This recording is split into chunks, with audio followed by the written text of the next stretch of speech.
The history of Canada is deeply connected to the history of the United States.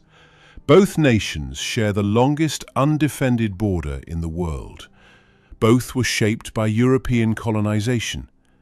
Yet, despite these similarities, Canada did not become part of the United States. In this video, we examine how Canada avoided American expansion and developed its own national identity. As always, if you would like to add further insight, we welcome thoughtful discussion in the comments. Long before European settlement, the land that is now Canada was home to diverse Indigenous nations. Among them were the Mi'kmaq, whose traditional territory, known as Mi'kma'ki, includes much of the Atlantic region. Around the year 1000 AD, Norse explorers from Greenland established a small settlement at Meadows in present-day Newfoundland. Archaeological evidence suggests it was likely used as a temporary base for exploration and resource gathering. The site appears to have been occupied for only a short period, possibly around a decade, before being abandoned. It remains the earliest confirmed European presence in North America. However, permanent European colonization began centuries later. In 1497, an Italian navigator named Giovanni Caboto, sailing for England, reached the coast of Newfoundland. He discovered seas so full of codfish that it triggered a massive fishing boom for Europe. In 1535, Jacques Cartier arrived at the river's estuary on the feast day of St. Lawrence, August 10th. He named the area in the saint's honor, though it would be another 70 years before Samuel de Champlain established a permanent settlement there. In 1608, Samuel de Champlain founded Quebec City. Often called the father of New France, Champlain played a central role in establishing French settlement and forming alliances with indigenous nations. Over time, France built a colony along the St. Lawrence River, known as New France. But France was not alone in North America. Britain also claimed territory on the continent. The expansion was fueled by a European obsession with beaver felt hats, a status symbol for the elite. To secure this soft gold, the French allied with indigenous nations like the Wendat. However, the British soon challenged this monopoly. In 1670, they chartered the Hudson's Bay Company, establishing a massive northern foothold that surrounded New France. Rivalry between the two empires eventually led to the 7 Years' War. In 1759, British forces defeated the French at the Battle of the Plains of Abraham near Quebec City. By the Treaty of Paris in 1763, France handed over Canada to Britain. Although Britain now ruled the territory, most of the population remained French-speaking and Catholic. This created a political challenge. In 1774, Britain passed the Quebec Act. This law allowed French Canadians to maintain their language, civil law system, and Catholic religion. This decision would have major consequences.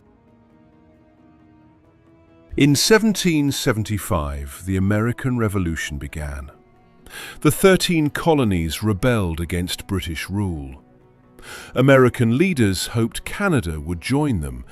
However, many French Canadians saw little reason to revolt. Britain had protected their cultural and religious rights. American forces invaded Quebec in 1775, expecting support. Instead, they faced resistance. The invasion failed. When the United States gained independence in 1783, Canada remained under British control. After the war, thousands of loyalists, Americans who remained loyal to Britain, migrated north into Canada. This strengthened Canada's British identity and increased its English-speaking population. In 1812, war broke out again between Britain and the United States. American forces launched multiple invasions of Canadian territory. They believed Canada could be easily captured. Instead, Indigenous groups led by leaders like Tecumseh were important in early victories, including the capture of Detroit.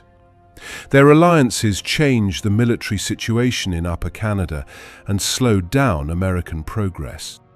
The war ended in 1815 without significant border changes. For the second time, American expansion into Canada had failed. These conflicts contributed to a growing sense of distinction between Canada and the United States. If you're enjoying this look at how Canada carved its own path, consider subscribing to the channel. It's the best way to support these historical deep dives. During the 19th century, the United States expanded rapidly westward, under the idea of manifest destiny. Canada faced a strategic concern.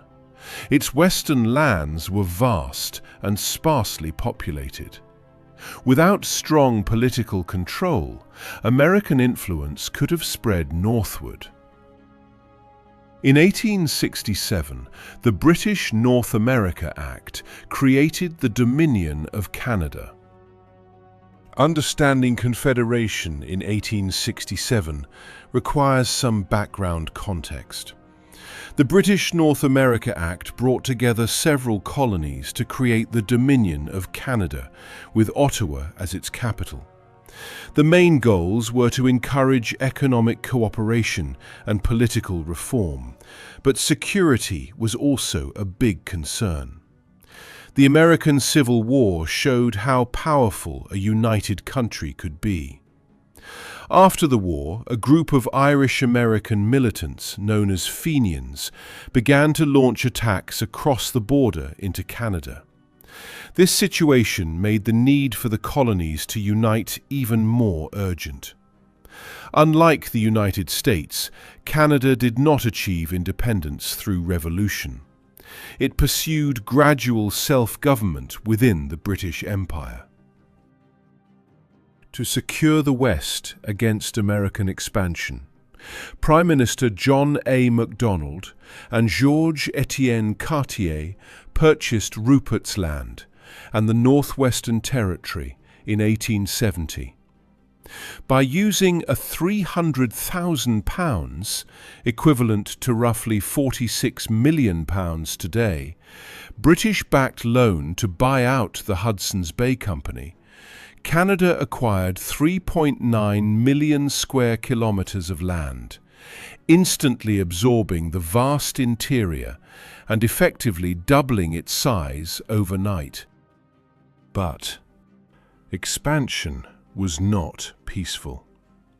The Métis, a community of mixed Indigenous and European ancestry living in the Red River region, feared they would lose their land and rights. Led by Louis Riel, they formed their own provisional government and demanded negotiations. The crisis led to the creation of Manitoba. A second uprising in 1885 ended with Riel's execution, deepening divisions but strengthening federal control over the West.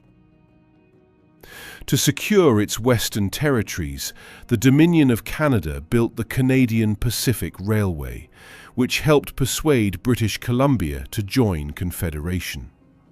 Completed in 1885, the railway connected eastern Canada to the Pacific coast, encouraging settlement, boosting trade, and promoting national unity.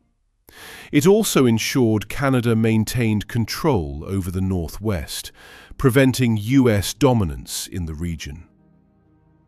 After the railway, The 1896 Klondike Gold Rush changed Canada forever. It began when gold was found in Bonanza Creek. This sparked a move of 100,000 people, including Scandinavians, Germans, and Italians, fleeing hard times. To keep Americans from taking over, Canada sent the Mounties. These were Canada's famous federal police, known for their red coats and strict rules. They forced everyone to carry 1 ton of food so they wouldn't starve in the cold. By creating the Yukon Territory in 1898, Canada proved it could rule its own wild land. This turned the North from a wasteland into a national treasure. In the 20th century, Canada continued to evolve from colony to fully sovereign nation. During World War I, over 600,000 Canadians fought abroad, which boosted national pride and calls for more independence. In 1931, the Statute of Westminster gave Canada equal legislative power with Britain regarding foreign affairs, marking its newfound autonomy in international matters. In World War II, Canada declared war on its own, showing its increasing sovereignty. In 1947, Canadian citizenship was formally created. Before that point, Canadians had been legally classified as British subjects.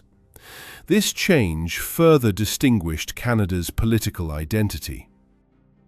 In 1964, Prime Minister Lester B. Pearson formed a committee to resolve the Great Flag debate and select a new national symbol. They chose historian George Stanley's design, inspired by the Royal Military College flag. Parliament approved the red and white single-leaf concept in December 1964, and Queen Elizabeth II signed the Royal Proclamation on January 28, 1965. Finally, at noon on February 15, 1965, the new national flag of Canada was first hoisted on Parliament Hill, officially replacing the Canadian Red Ensign. In 1982, the Canada Act patriated the Constitution, giving Canada full control over its constitutional framework. Legal authority no longer required approval from the British Parliament. Later, in 1999, the territory of Nunavut was established following a major land claim agreement with the Inuit. This marked an important development in Indigenous self-governance and reshaped Canada's northern political landscape.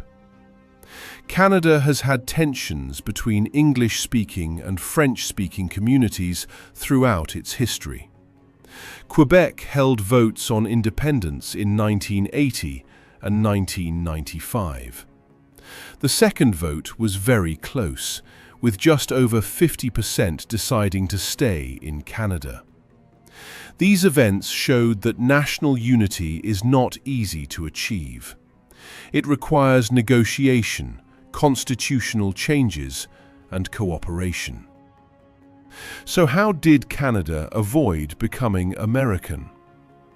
First, Britain's protection of French-Canadian rights reduced support for the American Revolution. Second, Canada successfully resisted American invasions in 1775 and 1812.